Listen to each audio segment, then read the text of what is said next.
ციტოჩონჩხი, რომელიც წარმოადგენს სხვადასხვა ტიპის ცილის ბოჭკოების ქსელს, რომელიც ქმნის უჯრედის შიდა სტრუქტურას.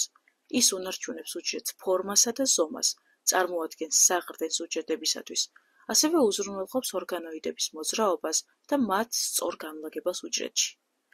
ციტოჩონჩხი სამი სახის ბოჭკოსგან შედგება: მიკრომილაკებისგან, შუალედური ფილამენტებისგან და მიკროფილამენტებისგან, რომელსაც აქტინის ფილამენტებსაც უწოდებენ. ციტოჩონჩხის ერთ-ერთი უდიდესი ბოჭკო მიკრომილაკებია, რომლებიც აგებულია ცილა ტუბულინის ალფა და ბეტა მონომერებისგან. ეს გლობულარული ცილები იკრიბებიან და ქმნიან მილაკოვან სტრუქტურებს.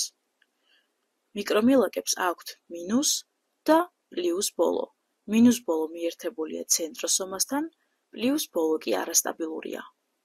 მიკრომილაკების დახმარებით სპეციალურ მოტორულ ცილებს, მაგალითად კინეზინებს და დინეინებს, უჯრედში გადააქვთ ორგანოიდები და სხვადასხვა უჯრედშიდა სტრუქტურები.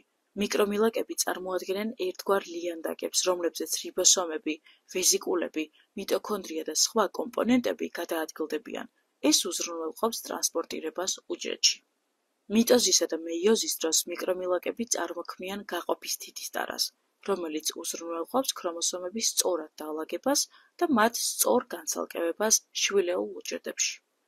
მიკრომილაკები ასევე ეუკარიოტული უჯრედების სამი სპეციალიზირებული სტრუქტურის მთავარი შემადგენელი ნაწილია. ესენია შოლტები, წამწამები და ცენტროსომები. გამოიწერეთ ჩვენი სოციალური პლატფორმები, რათა არ გამოგრჩეთ მნიშვნელოვანი ინფორმაციები. მომავალ შეხვედრამდე.